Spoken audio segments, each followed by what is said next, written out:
Buenas tardes, mi nombre es Maite Hernández Lorenzo, soy cronista e investigadora teatral. Quiero agradecer a los organizadores del Congreso LASA por hacer posible esta comunión, aunque sea virtualmente, también a mis compañeros y compañeras de panel, a la doctora Lilian Mansor por la invitación a participar en él, a la sección Cuba que ha hecho posible esta comunicación asincrónica pero vívida y cálida desde La Habana. A continuación leo el texto en este panel titulado El impacto del Mariel en los escenarios de la Gran Cuba. El 16 de noviembre de 2013, Acuara Teatro, bajo la dirección de Alberto Serraín, estrenó en la ciudad de Miami la obra Huevos, del también narrador matancero Ulises Rodríguez Febles.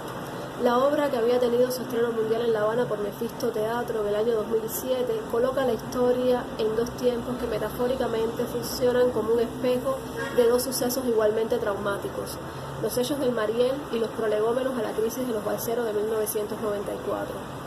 Como me dijo el autor en una entrevista, esa última fecha, 1994, tiene ciertos códigos que pueden leerse como ahora mismo. Justamente esos códigos a los que refiere Rodríguez Febles pasan por términos como reconciliación, perdón, familia, contienda, permeabilidad de lo privado y lo público e ideologización y politización de los afectos.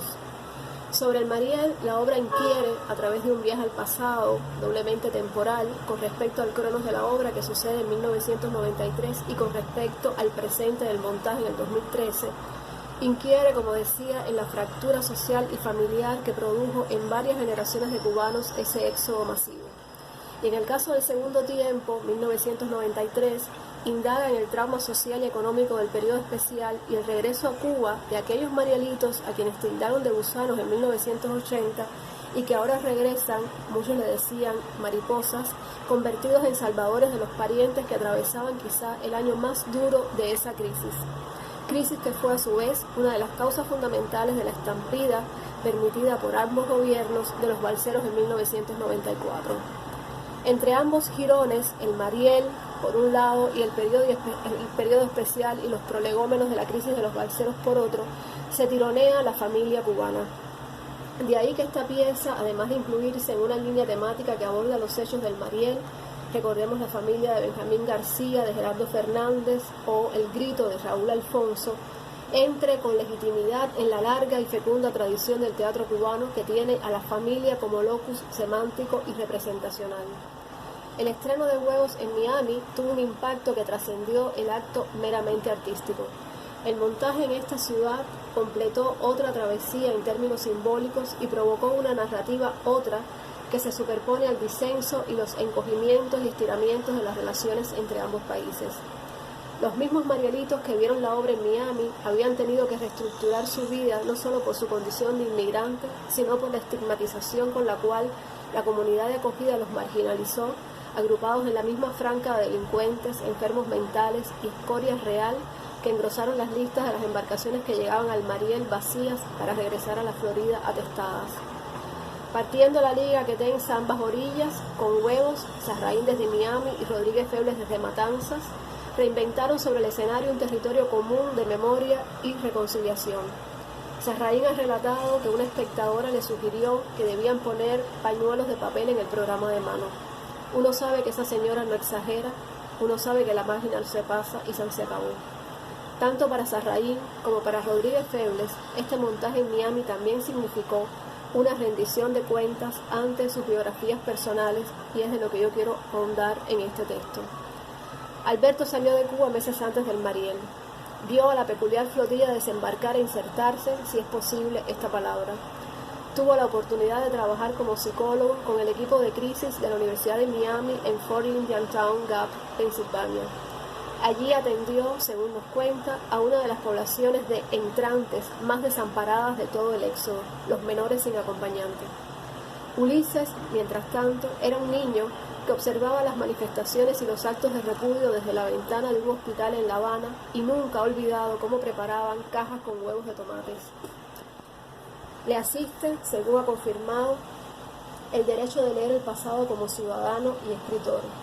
Su tío Sabino Febles salió de Cuba en la década del 70 y fue a él a quien le dedicó el estreno de Huevos en Miami ese 16 de noviembre de 2013.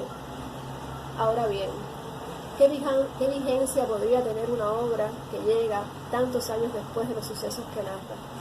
Para Serrahín, tanto Miami como La Habana son escenarios naturales para acercarse a ese terremoto social, cultural, político y humano que nos estremece. Alberto Serrahín, en una entrevista concedida a la autora, refiriéndose a los Marielitos, señalaba: ellos están aquí con nosotros y muchos otros que tiraron huevos fueron llegando a lo largo de estos años.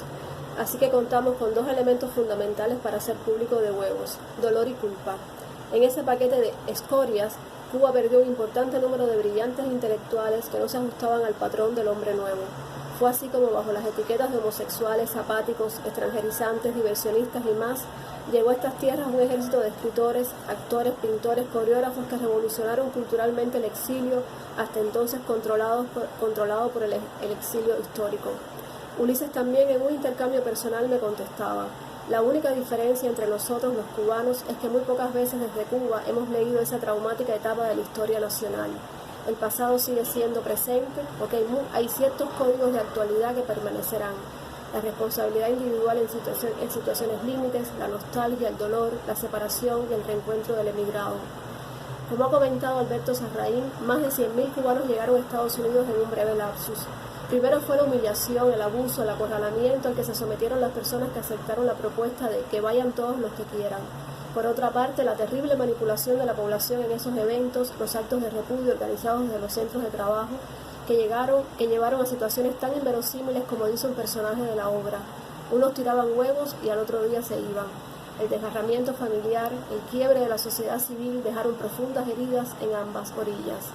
Más adelante, Serrahín añadía: Huevos no es una obra política directa ni es apologética de ninguna tendencia. Es por encima de todo una obra de contenido profundamente humano que tangencialmente toca a todas las partes. Uno de sus temas fundamentales es la reconciliación de la nación, algo con lo que me he comprometido mucho. La nación de individuos bajo el amparo cultural de la cubanidad, independientemente de pensamientos políticos. A propósito de la respuesta del público en Miami y en La Habana, Ulises mencionaba: el público que asistió a las salas en Cuba fue testigo protagonista de los sucesos del Mariel.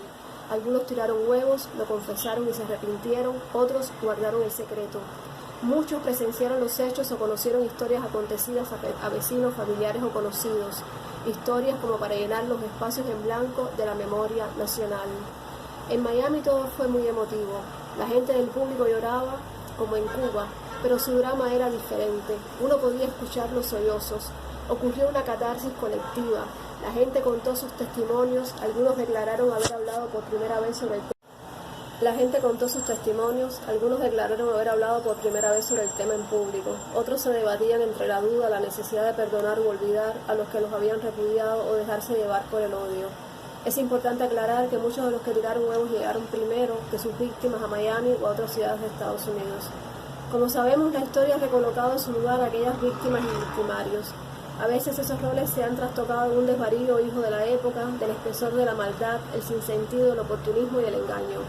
Son los menos los que persisten en ver en aquellos actos de repudio un reclamo de justicia, un derecho ciudadano ante la amenaza y el peligro de los que pensaban diferente. Ulises escapa de las figuras estancas de la víctima y el victimario. Sus personajes se complejizan y desbordan humanidad, con convicciones y dudas. Las circunstancias van conduciendo los comportamientos a situaciones límites de las que apenas son sobrevivientes. Como hemos visto recientemente, es lamentable el regreso de los actos de repudio en Cuba, a pesar de haber sido una práctica condenada incluso por defensores de la revolución. Una manifestación que perpetúa el ciclo de violencia y vejación donde están atrapados tanto víctimas como victimarios, aunque estos últimos tengan una brecha de ventaja de permisividad y autoridad sobre las primeras. Ahora se ha producido una marialización hacia el interior de la sociedad cubana que no ha resuelto ni superado en términos de ciudadanía política y civil aquellos deplorables actos de repudio. Ulises confiesa ver en su obra una síntesis de un paisaje humano en el caos, inmerso en las contradicciones de la época, de los acontecimientos, una vorágine arrasadora de la masa donde lo individual se sumerge ante los acontecimientos. Nadie se salva de esa culpa. El sentido ético y de responsabilidad